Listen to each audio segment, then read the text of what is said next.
welcome to this webinar on security in the API ecosystem. And with me, I've got Nick Denny from APImetrics and Chuck Herrin from Web.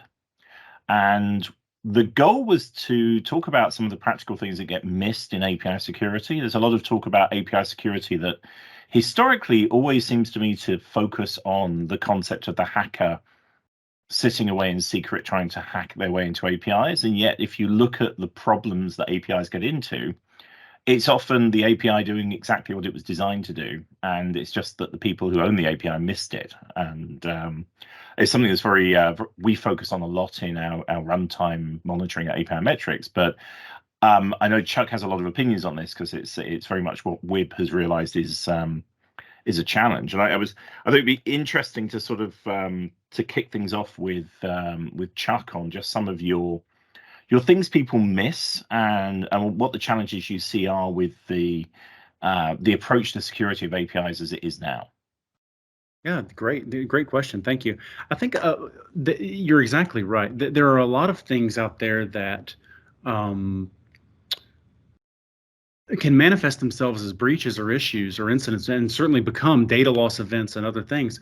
But when you look at the way that the business logic was constructed and exposed, it's only acting as it was designed to do. Probably most famously in the last several years is the Cambridge Analytica and Facebook issue, where Facebook made all of this data available, and this party, it was definitely an abuse scenario, but it wasn't a hack to download all the information. We've seen similar issues with companies like Coinbase and T-Mobile and Optus and others, where, and actually some of our own case studies. So we have a one that we've talked quite a lot about in various forums where we hacked a bank customer of ours and printed money into our own account, leveraged a business logic flaw in the APIs that this bank used for currency conversions and money movement.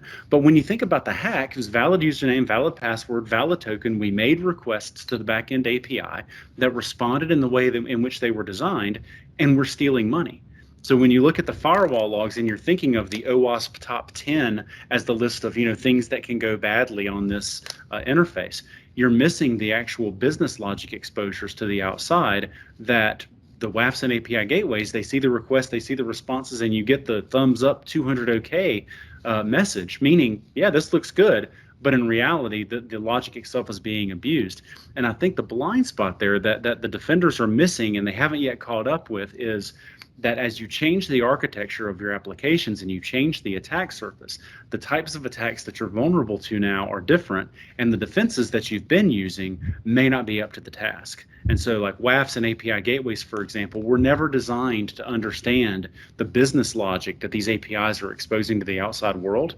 And so many companies are exposing these avenues for abuse, but they're unaware of it because they didn't think about how to test for that, how to make sure that was tested through the SDLC, and then how to validate it actually prior to production to understand beyond just the use cases of that API, the abuse cases, right? So they never got to the point of real adversarial emulation for these interfaces, and it's leaving them with blind spots. I think I'm turning to those great points, Chuck, and I think the idea that there are issues with essentially what happens the next day after people have launched services is something that, even going back to just the basics of the OWASP top 10, Nick's been looking at with, you think you've got everything covered, but actually some of these things are not. Do you want to talk to that briefly, Nick? Yeah, I mean, I think the point there is we're monitoring in production, we're making API calls, in APImetrics, the first step is to call the API and make sure you've got the happy path working. But there's plenty of scenarios we can regularly check that for the sort of unhappy path, or make sure that things that failed that should fail. So from like setting up a bowler type check, you can have two sets of authentication set up and use the wrong authentication on a valid object. Are you getting a 404 or 401 depending on your setup for the response? Are you returning exactly what your schema is, what you're expecting? Are you returning too much information? Those things can be checked. I'm looking to my side at a whole list of the different the current top 10, and there's a lot of things here that are just very simple checks that you can easily do. You can try calling, say, an endpoint, and it's meant to be a GET, but what happens if you try a POST? Have you accidentally exposed the right API when you shouldn't have? That's a very simple check you can add. And then there's things like if you're using JOT tokens, can you pass in a JOT token with an algorithm that's set to none, and then you've exposed your endpoint to anybody, because that requires no key at all. Yeah, so that's the sort of regular checks that are very simple, and you can sort of do a constant pen test, basically. And I think that's something we've started to see, that there is a over reliance on one and done approaches, and we heard this from not software companies, but sort of more classical physical manual test organizations, where they're starting to realize that just because version 4.3 was tested well before production, it doesn't mean that it's still working 3 weeks later because somebody's patched something or somebody's done something. And I think this moves into what we're seeing as a gap growing between the design time concepts of API governance and the runtime requirements of managing your ecosystem. And I think a lot of what I think we're seeing is people have put a lot of investment, a lot of time and energy into that design time piece, created governance structures for it, and then just assume that they've done the job. Not quite brushed their hands and gone home, but it's then somebody else's problem. And the teams that it becomes a problem of haven't really got experience of this, or they see governance as a very dirty word. Yeah, or they don't even know what the expected result, kind of to Nick's point earlier, they don't even know what the expected result from runtime should look like. So, a 200 OK message back is not a good thing if the request was a SQL injection attack. Right, that's a bad thing. And so you need to understand, what are the different inputs and outputs that you're expecting, and then when something changes, David, you're exactly right. How do you know? This is something that as both of our firms are on the forefront of working with groups to set standards for API security and API monitoring and governance. We're even seeing players in the industry say, okay, well, we can certify the API once when we go live, but then we're not going to certify that we're in compliance with a particular profile or framework or whatever ever again, or for another year, or things like that. And the reality is, many of these APIs are changing multiple times per month, multiple times per week, or even multiple times per day. And so unless you're really tracking these changes and how they impact your attack surface, you're just unaware of the blind spots that you're exposing over time and that drift. If you're not really monitoring that from the outside, if you're not seeing what that looks like in runtime in the real world, you're based on a lot of assumptions that you thought you covered when you shifted left. I drank the Kool-Aid for shift left about 10 years ago. There's a lot of value in it, but if you depend on shift left to protect you in runtime, you're going to have a bad time. Well, and I think there was one of the papers released by the US government on this was very focused on we will design out all possibilities of security problems. I was like, you can't do that. That's what's the gag? The best way to keep a secret is to tell nobody else, and even then you should die just to be really sure about it. It's one of those things that it's very hard to have perfect security, and you certainly can't design it into things. And we've certainly seen that with some of our banking customers, haven't we, Nick? Yeah, you can Definitely try and make something idiot.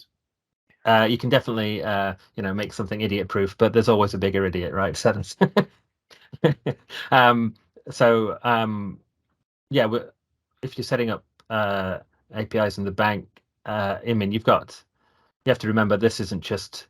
I think a lot of people think of it still, that it's like the old days of the internet. There's a server somewhere and returns a response. But no, there's like load balancers, there's gateways, there's a big distributed infrastructure behind that.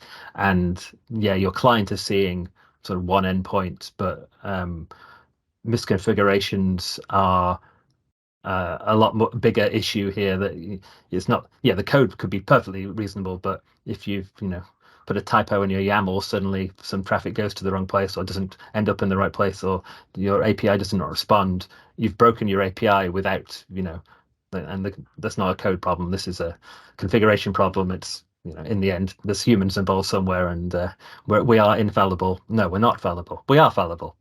Yes. We're not ineffable either. It's yes. But I think that goes to a point I know we've discussed before, Chuck, on changes in architecture must be carried through into understanding what it's done to your security posture. And quite often architectural changes happen by teams completely unrelated to Nick's point, the API architecture team. We see this with CDN configuration problems. DNS is still a weak spot in a lot of HTTP traffic, and people just forget that the CDN they've used does not automatically or even magically understand that there's an API, the api.domain.com or what have you is there unless they tell it. So they have terrible DNS performance on their API, but their website's great, and they're trying to figure out what the gap is. Yeah, totally. And I think it's probably the most striking example that I've seen in the last 20 years in IT and in security of the prevalence of silos, so the prevalence of blind spots between different groups in an organization and even their third parties, as well as a lack of cohesive and holistic understanding about these changes and how they're manifesting, right? So it very much working with our customers and partners, it's very much like the fable of the three blind men and the elephant, right? So this is the trunk, this is the leg, this is the tail, and all these things, and everybody may throw up a big thumb and thumbs up and say, yep, this tree that is the elephant's leg looks great. And everybody's okay at their different stages, but when it actually gets into production, nobody is the elephant dead? Is this thing even alive? Nobody's really taking this holistic view unless they have the tooling and the processes to facilitate that holistic view. And this is something where you need tooling, and you need to have people that understand how to do this, but the tools themselves don't solve the problem. You still need the humans and the context around what is it that you're intending to do here. And that the tooling is not psychic any more than your CISO is a psychic. And so Nick brings up a great point about these inline devices, gateways, and other things that are exercising some form of governance or controls all the way through the process. You can't see those things when you only look at code. You can't see those things when you only look at packets across the wire. You can't necessarily see all of these things with one lens. So it's important that you bring as many lenses to the party as you can, and then get that information together in a way that you can understand it, and that your team members can understand it, and your defenders can understand it. But that doesn't just happen by default. That you have to build for that. I think that's an interesting point. It goes to, particularly in economic times like we find ourselves in 2023, there are pressures to, we've got tools already, just go with one tool. And I've already had discussions with customers who've quickly come to realize that they started thinking about cutting some tools out and realized that, well, hang on, we will lose this much of our visibility of certain technologies. So how do they I think they're coming to realize that they can't just rely on back-end monitoring tools or whatever DevOps really likes, and there will be very bad outcomes for everybody if they do that. But I think particularly in security, we saw a big push to traffic monitoring as the be-all and end-all of API security, that if you can spot somebody trying to hack a port or looking for zombie APIs, you've done the job. But I think what we've come to realize is there's just so many exposed endpoints, and it's not just the endpoints that you are providing yourselves. They could be things that are actually part of your business logic in your system that nobody realized are part of it, and they lurk in there, and nobody documents them, and nobody thinks about them. Yeah, completely. Go ahead, Nick. I was going to expand on Chuck's point about knowing the business logic, that a lot of REST traffic is HTTP codes. Maybe if your board from your gateway log says lots of 200s, that's great. But well, you could have GraphQL, in which case everything is always a 200, so you need other logging there. But it could, if suddenly you probably have a low level number of 400s because you have a domain on the internet, so you'll be getting random calls from bots trying to call some random page looking for an exploit. So you should be returning a few 400s. If those suddenly drop to 0, that's a lot worse probably, because that probably means your API is not behaving correctly. So the difference between a semantic, this API call worked, and is doing what you wanted it to, is an important distinction to be made there. Yep. Well, I think that is an important point, that we do have a reliance on. There is a reliance on APIs for HTTP codes. It's the default setting that everybody feels comfortable with, because everyone kind of knows what they mean. But we certainly at APImetrics see a lot of confusion about them and what they're actually telling you. As Nick pointed out, as I said, GraphQL always returns to 200. We've seen customers wondering why their APIs don't work, saying that everything's looking great, and you actually look at the responses and everything's an error.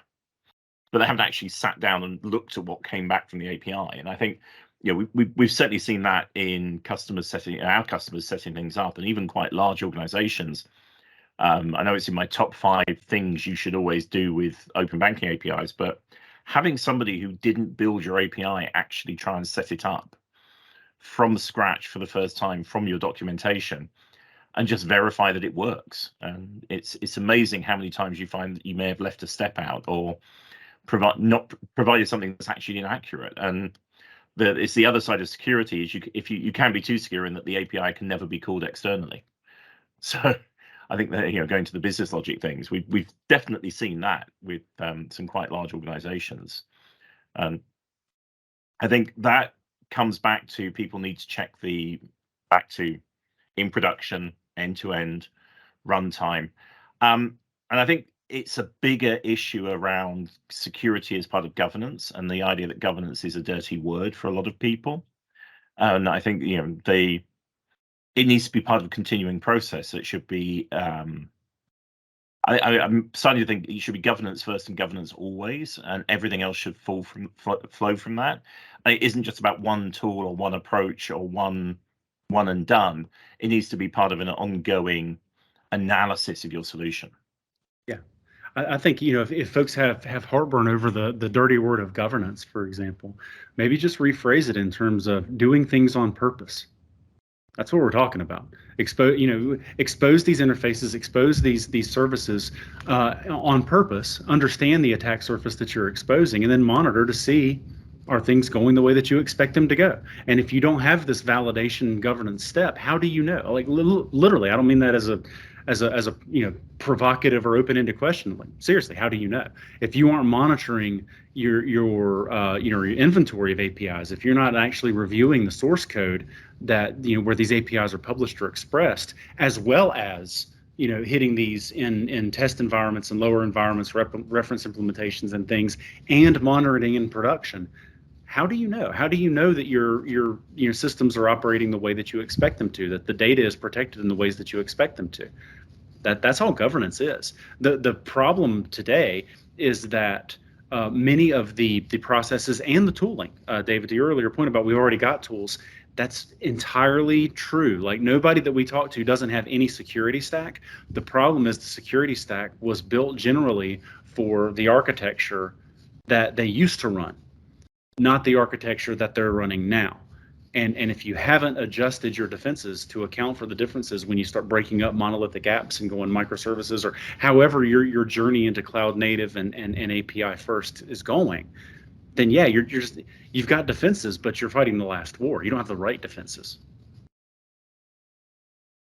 Do you think that one of the challenges is the personas are disconnected from that challenge? Going back to fighting the last war, we see a lot of people who basically think an API is a very weird looking web page. Yeah. For first order approximation. And it's just, I make a HTTP call and something comes back, and that's all I have to worry about. So it works very differently. And do you think is the problem that CISOs aren't aware of that, or the product teams aren't empowered to bring all of the right groups together in this. It feels like APIs are seen as an engineering dev problem. Yeah. Security is seen as a CISO problem, and the product teams are stuck there in the middle trying to glue everything together. Yeah, I do think it's a great point, and it's really front and center in this space more than I've seen in other similar issues. But I think it's a symptom of the same issue, which is fundamentally you can't secure what you don't understand. And so if you're an incoming CISO and your whole organization runs on iSeries boxes, the old AS400s, you need to understand AS400 security. You can't secure that which you don't understand. If your development teams are API first and they've gone that way, and your security team doesn't understand what that means and how that works, they're not going to be effective. So it doesn't mean they have to be developers. It doesn't mean they have to write the code, but they do need to understand the architecture that they're charged with defending, and currently they don't. I've had multiple CISOs, and some of these are folks that I've known for 10, 15, 20 years, tell me I don't have any APIs. I'm like, you've got 3 mobile apps that I know of.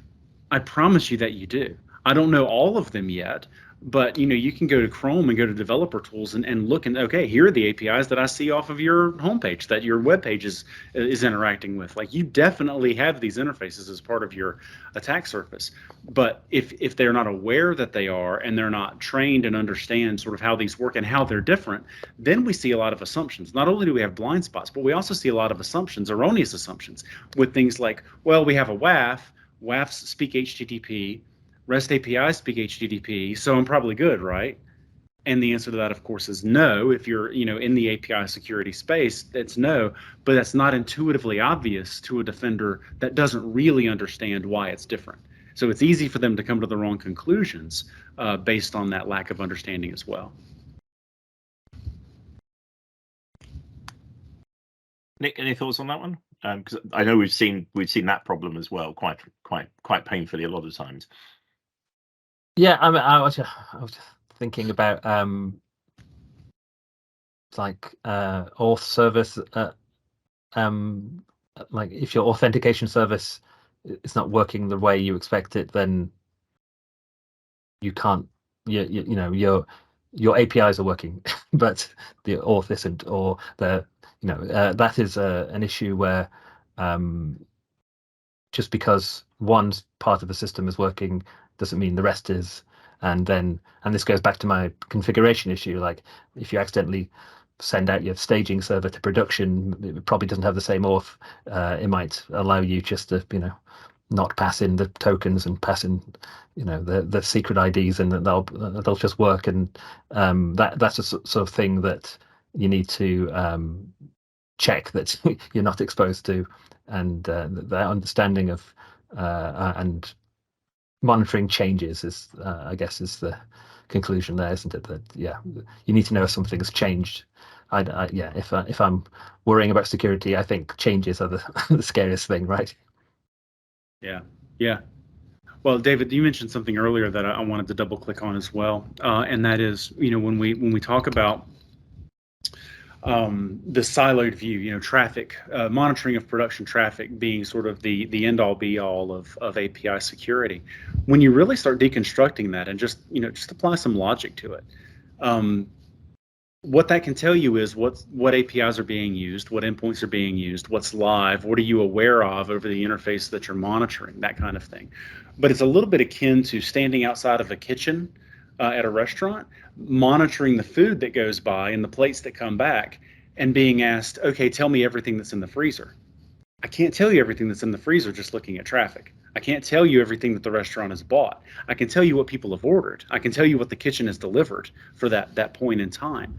But there's a lot of attack surface that's exposed that people may not be actively interacting with, and those things get missed. And that's why we need multiple lenses actually at the code level in the testing process, and then validating. False positives in API security are notoriously difficult to avoid. And if you think about why that is, if you do static analysis, for example, on the code that's used to publish or expose these APIs, for example, you may not see authentication in that code. That doesn't mean that authentication isn't performed somewhere else in line to the outside world. But if all you do is you look at one lens and then start generating tickets based on that without bringing that context together, then you can drive your devs crazy with false positives, justifiably, because it's not a real issue. But fundamentally, it goes back to the same problem. You don't have enough visibility to really understand your attack surface. Now, if you have that visibility, then you can do things like, okay, let's send a request with valid authentication and an invalid authentication or no authentication. And now if I get a 200 OK with no authentication from the outside, I know that that endpoint is not authenticating properly, right? I mean, you then can get that validation and say, okay, this is a validated issue. Now this is what we need to do about it. But the problem, one big problem that we've seen trying to secure APIs is if you try to piece these little lenses together and act on those things, these lenses are often insufficient on their own. You can't just look at code. You can't just look at traffic. You can't just use a crawler to enumerate. You have to put these things together to give you that context. And then you can get to the actionable intel and actually start allocating resources intelligently, and not just spinning off a bunch of devs to go waste their time. That's if you're trying to spin up an API security program and you're only looking at one lens, you're going to wind up with some pretty irritated stakeholders when you start sending them false positives. Yeah, we have definitely seen that one. But that does raise a couple of interesting points, and I do actually have a question that I think fits into some of these, which is, do you see any issues specific to OAuth? Do companies actually verify the scopes they're using and check that they're properly validated? I know that one of the directory management companies in financial services did some work on this and found they couldn't accurately validate that the certificates that were provisioned for the right things, and that the certificate, that if they revoked permissions, whether the permissions were actually revoked. And this can be very challenging with something like eIDAS certificates, where the certificate itself can have essentially an infinite zombie life. I think it goes to, Chuck, some of your points about attack surfaces and other things, but Nick, do you want to just quickly talk about the problems of scopes with OAuth and actually validating them, because it's something we do a lot of, and it is hard. Yeah. OAuth. If I'm calling your API, I'd probably rather you use OAuth than you have rolled your own weird one. that adds more problems. So let me caveat that. But OAuth scopes are very powerful. It often turns into a documentation problem of, okay, what scope do I need to call this API? But doubly so, if there's no documentation telling me so which ones are good and which ones are bad, then we can't check that having the wrong scope will be rejected by the API if you have an access token with the wrong scope. So that is often at least hidden and is often not easily found if you're just trying to call an API. It's often sort of in the English text in the documentation somewhere, or sort of in the sort of collective knowledge of the developers, but not necessarily elsewhere. I think that is the real issue there.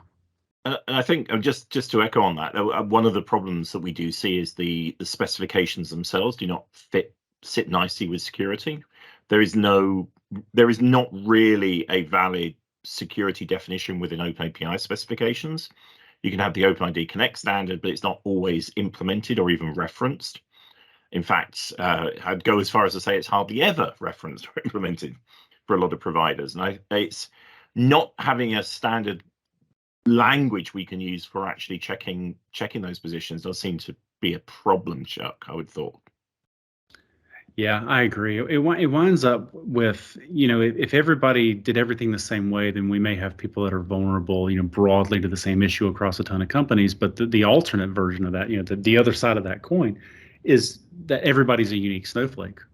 And what they're doing differently or what they're doing wrong is specific to that organization, which is really difficult to understand. What is the desired target state, and how do you make sure that you've actually hit that target state and that you're staying at that target state?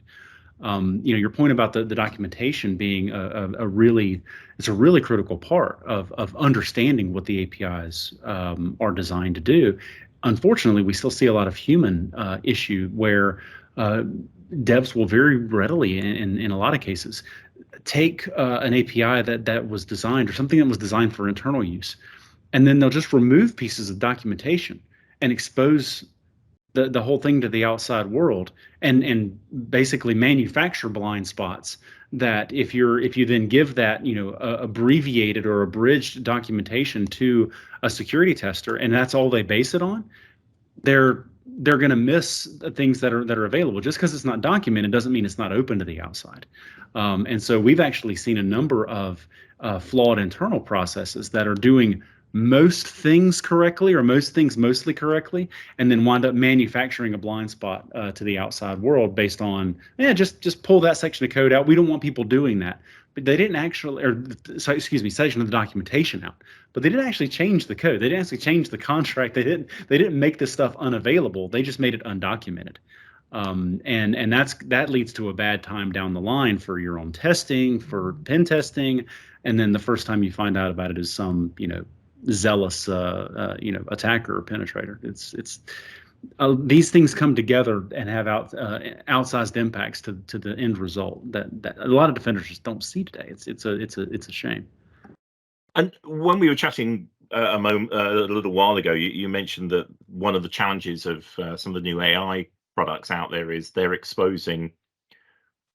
making it easier for people to find exploits and find gaps in that sort of, you call it shadow AI, but also it's depending on the model you use. And I think every company has now fallen into this trap of, it's incredibly easy to start leaking things you didn't mean to leak, because you've integrated to a chat model and started training it on data that it has no business being trained on. And that is then, you're effectively, Samsung famously did this, where they sent a whole bunch of customer behavior data straight to OpenAI. And while OpenAI told them to stop doing that, it's not clear that they actually haven't taken advantage of it, or even have a mechanism for discounting it, because they've gone very quiet on that topic. Yep. Totally agree. I think what's really interesting that we're going to see a lot more of, and we're already seeing it start, is the adoption of AI via third parties, right? Somebody else has built and hosted and trained a model, and you want to get that business value. And I've been chasing, as a defender, as my other defenders, you guys and others, shadow IT for decades, right? It's like Salesforce made their billions on facilitating shadow IT, and these things wind up becoming production. Companies that aren't monitoring their API ecosystem may be missing where you've got groups within your organization that have started using some of these APIs for these third parties. And if you're not continually monitoring not only your own APIs that you write, but the ones that your systems are integrating with and working with, the first time that you find out something's wrong is well after the actual issue, the actual incident. So we ask customers things like, if somebody in your finance group started using, a lot of the products I think are going to be cheap wrappers on top of OpenAI for the next couple of years. But if they started using some third-party service for financial reporting or data handling or analysis of whatever, robotic process automation, how would you know? How would you know that now they're using these services within your business units? Many times, the first indication that you'll see that will be new API traffic going over your interfaces. And if you're not monitoring that, then you're going to have a blind spot until something blows up. And that's going to be really problematic. And we've seen a variation on that already in the march towards regulation in the financial services sector, because of screen scraping and people not understanding that some very large companies have built their very large businesses off effectively being credential hubs for everybody's passwords and authentication, where you give a third party your access to your bank account, and they get full access. And then whenever you try and sync with QuickBooks, historically it would spin up a fake browser, log you in, scrape all of the data out, turn it into its own API, and then shuffle it up to the application. And I think it's taken, in some jurisdictions, active government to say, you can't do that. That's a terrible idea. But I think there's a lot of that still goes on, and we've certainly spoken to companies where they've created APIs on top of other people's API-based services. and you're obfuscating a layer of security away from what would be quite secure products, but because of the way they're approaching them, they're taking away some of the protection you had, and people just don't know. Yeah, completely agree. I can't think of a worse practice in a worse industry than being a credential hub and screen scraping for other people's accounts. It shows the unmet demand from the consumer perspective. And now that we've got groups like CFPB coming in and weighing in, and regulators in the EU, the UK, the US are all telling these, in the open banking space, lower these moats, lower these barriers to competition and things like that. The natural way that companies are going to do that is via API adoption. But if you do it insecurely, then you don't get any air cover because the regulator told you to do it that way. You can't go back and blame the regulator and say, well, they made me use APIs. No, they never said do it insecurely. And you wind up in a regulatory sort of between a rock and a hard place where the regulators are asking you to make positive changes on the behalf of the consumer. But if you don't bake security into the new method, you're not going to get any air cover, and you're not going to make it better. So the APIs that are really good at massive data transfers and really easy to interact with can be a boon for attackers, as well as your partners. The difficulty is if you're a defender, if you're a CISO or chief risk officer at any financial institution, and you wind up having what in hindsight is a preventable breach, you don't get to say, well, the CFPB told me I had to do this, and so it's really their fault. Like you don't get that. That's not an option. So these companies are having to really carefully thread the demands on the business. And if they don't do it, if they get stuck just doing the screen scraping, like for me personally, I use financial aggregation in my personal life. Companies that abide by that old practice, I don't even do business with them anymore. It's like the market will eventually decide this, but I don't want to move from an insecure way of doing it to a new, faster, more automated, also insecure way of doing it. No, absolutely. And I think Nick and I have both seen this in different open banking regimes, which have already been regulated. The UK started first, followed by Brazil, Australia. The EU's still progressing, but they're banning screen scraping. Canada's certainly banning screen scraping. I think the CFP will definitely do it as well. And it's fascinating that what it is starting to show us, and we hear this from compliance officers inside banks all the time, that they're starting to realize that, going back to the sort of the topic of our webinar, actually they do need to, and they're doing the things that will protect them from regulator action. A lot of and this starts to spill over into other areas, privacy operations. How do you verify that you're not leaking PII? How do you verify that you have got control over what is being served out through your APIs, and how do you verify it? And I think what we've detected from speaking to a lot of compliance and risk officers is they hadn't realized that this is just not covered anywhere in the IT stack. That they assume that somebody somewhere has to actually be able to tell them that or at least tell them they're checking it.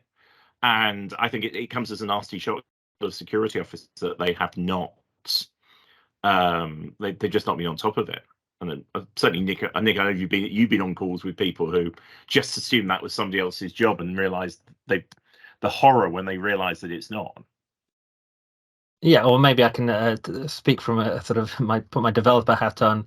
I think maybe a manager would expect, oh, well, you have to sort of opt in to share this information, but a lot of times you extract a whole row of data, like a whole bunch of information out of a database. It's a lot easier just to return it all, which means you're likely to be returning more information than you wanted to. So, enforcing your schemas and making sure you only return what you should be. It's more work than software engineers at their heart are lazy people. They want to do the least amount of work and let the computer do it. So you've got to, and I'm proudly one of those. But you've got to, you have to put in the work and actually make sure you're returning what you should be returning. I think just to build on that, and I'm sure Chuck will have some thoughts as we sort of race to the end. One of the problems is the data sizes involved aren't actually that big relative to the bandwidth we have at our disposal these days. And browsers can do an awful lot of browser operations. So, it naturally becomes, the browser can do this, and I just return it, and it can sort through the things that the person's meant to see. But at some point, JSON file or what have you is going to hit the browser and then get sorted. And if somebody realizes that, and you're sending every account related to a particular cluster or a group of accounts rather than the one that was asked for, suddenly you're giving people information they shouldn't have access to, and then you're getting into the heart of what did happen to T-Mobile, what did happen to Optus, where it's like, give me the name and address, and it's like, well, here's all the names and addresses. Which one did you want? Right. Yeah, that's exactly right. And we do see that, and it's pretty trivial too. When we're doing our API testing and pen testing, we see that the exact scenario that Nick described a lot. We had a recent customer. This is real world example. This particular customer, they needed a status code, basically a yes or no, as to whether or not this customer was enrolled in their loyalty program for shopper, like shopping loyalty. And instead of a yes or no, the developer in this case got the entire record of everything having to do with that customer with every request. And did it satisfy the need? Yeah, part of what they got back was, are they in the loyalty program? But they got back their address, their purchase history, their all of this information that was extraneous to the actual need, and put all of that customer data at risk for no incremental business value. The problem, in my view, really becomes when your risk reward is off, because you're exposing more risk than the business value that you're getting in exchange for it, right? So if you're exposing a zombie API to the outside world, an old version or whatever, whatever the history behind it is, if it's not being used to sell product or provide service or something like that, it's just risk. There's no reward for exposing that risk. And that's what we see companies consistently overshoot, is they underestimate how much attack surface they're exposing for the corresponding reward. And one of our main goals is, let's get you eyes on what are you actually exposing to the outside? What is the risk of that exposure? How can we shrink that attack surface, harden that attack surface? And then let's build a baseline for what normal looks like, and then alert on deviations from that normative state. But if you don't even have an inventory, you certainly don't know what normal looks like yet, right? There's no way to skip these foundational parts. You still have to do the inventory stuff.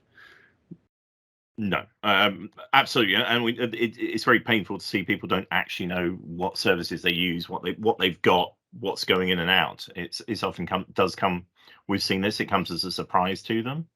But then as Nick's alluded to, we see the inverse of that is that they're not even doing the basic checks of, the analogy I like to use is you can have the best car immobilizer in the world, but if you leave your keys in the car when you run in to grab a gallon of milk and someone drives off, you can probably get the car stopped within 15 minutes, less even, but somebody could have trashed your car in that time, and certainly got a bunch of things, and you wouldn't be able to react fast enough to deal with the problem that's happening. Same with home security. You can have a great burglar alarm, but if you leave your front door open and someone walks in and takes some stuff, there's nothing the burglar alarm could have done. And we see a lot of security is based on everything working the way they expect without ever checking to see that the things they assume they do, that like auth scopes, as we discussed earlier, and whether the authentication works the way people think it does. No one's actually just verifying 24/7 that those things work. And it goes back to where we sort of started, which is, governance is a process. It's not a thing you do when you design something and then it's great, everything's hunky-dory. It needs to be a systemic, business-wide approach to security for your APIs. That's right. And you have to automate key parts of it. There's no way that people can keep up with this velocity, of manual tracking changes to code, of manually updating API documentation, your OAS or Swagger files. You've got to automate that stuff. You've got to automate the boring stuff, and then automate the tests that you use to validate that your posture is what you expect. When it comes to things like compliance, we talked a lot about compliance, and we'll continue to. The compliance targets, in my view, as a prior defender for a couple of decades, compliance is important, it's critical, but it's not the target state. It's table stakes. Of course you have to comply with what the regulators expect you to do. But if you say, well, they didn't tell me I had to do X, then you're trying to essentially delegate your security program to your regulators. And A, not only it's not a good practice, but B, regulators don't really like that very much. You're not exercising your due care if you try to say, well, they didn't say I had to, use OAuth or whatever, and try to say, well, we complied with the rules that other people told us we needed to follow. That's table stakes. That's not the same thing as real security, as real risk management. They are expecting you as leaders of your company to manage your risks. And then they're there to make sure that you're doing it in accordance with what they want for their constituents. But it's not their job to manage your risk. It's your job. And that's the part where the defenders just haven't caught up yet. They don't even know what these exposures are, and it's they're going to have a bad time as the regulators catch up. I talk to a lot of regulators, and I know you guys do as well. And we're telling them, these are the questions that you can expect to ask. But to one of Nick's earlier points, a lot of times we get tripped up when we ask, who owns API security for your company? If you don't have a clear answer to that when your field examiner asks, the rest of your field exam is going to be rough. Right. So thinking through these things before you wind up, in the regulatory crosshairs is really going to be to your advantage. Right. Even if you don't have everything perfect, at least you're thinking about it. You're exercising your due care. You're acting as a responsible steward of your customers' data and things like that. If you wind up with blind spots, I don't even know what I have. That's really tough to justify that you're doing your job. It just really is.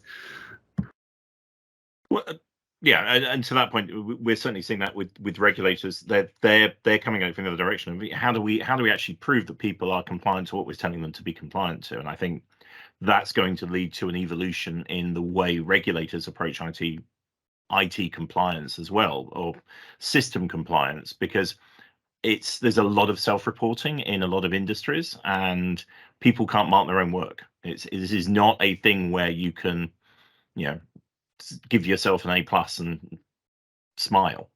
That's right. That's a good. Well, and that's why heavily regulated spaces, not all of them, but in banking is very prevalent to have this 3 lines of defense model. You've got your technology teams, and then you've got a second line risk function, and then you've got your internal audit function, the third line of defense, and then your regulators. There's a reason they do that. It's not cheaper to operate that way, but you need these multiple sets of eyes to validate that what they're expecting is happening. We haven't seen the second line and third line folks catch up yet, but they're getting closer. They're getting there. And my yellow flag to the folks in the first line and even the second line is, when your second, third, and fourth line folks come asking questions, you really should have these answers in advance, right? Not, oh yeah, I've been meaning to look into API security. Oh, how many APIs do you have? 6,000. That's not a great set of answers in flow. And it is preventable. That's the important thing, is if you're watching this webinar, if you're listening to us today, you're thinking about it enough, you're already slightly ahead of the curve. So, keep going that way and understand your blind spots, because then you can actually do something about them. And I think the thing, as we're coming up on time, and thanks for a great back and forth on this session, is a lot of the things are actually pretty straightforward and relatively easy and sensible to do, with your ability to detect the business logic issues, detect the APIs, our ability to validate everything you think you're doing in runtime. It can be done quicker and more effectively than people think. It's not something that, oh my God, I'm going to have to spend millions of dollars and have a massive program.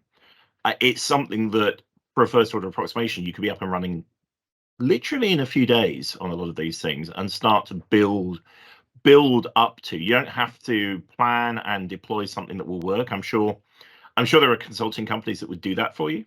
Mm-hmm. And would love to, but you can start iterating on this tomorrow, and I think we'd be more than happy to take anybody watching the seminar's call on that topic. But there are simple, practical steps that everybody can take to start doing practical security for your ecosystem with very little overhead or drag on your organization, and start to tick off those things, rather than, I think there's almost a decision paralysis creeps in when things look very big and scary.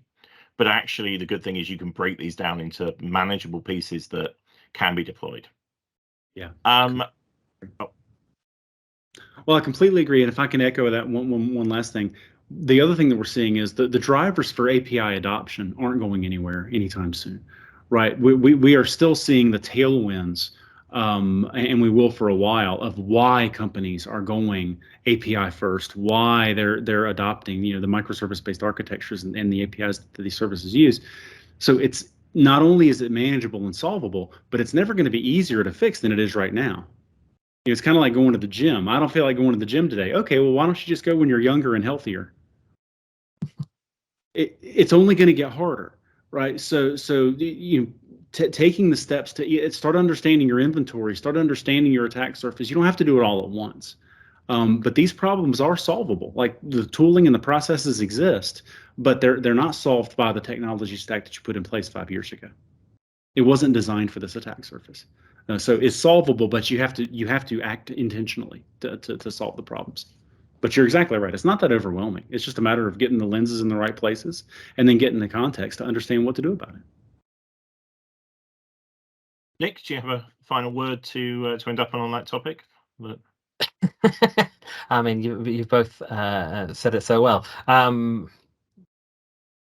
Yeah. So to Chuck's point, yeah, you need to know what your APIs are, where they are, how they're performing, and once you know where they are, you should be calling them externally.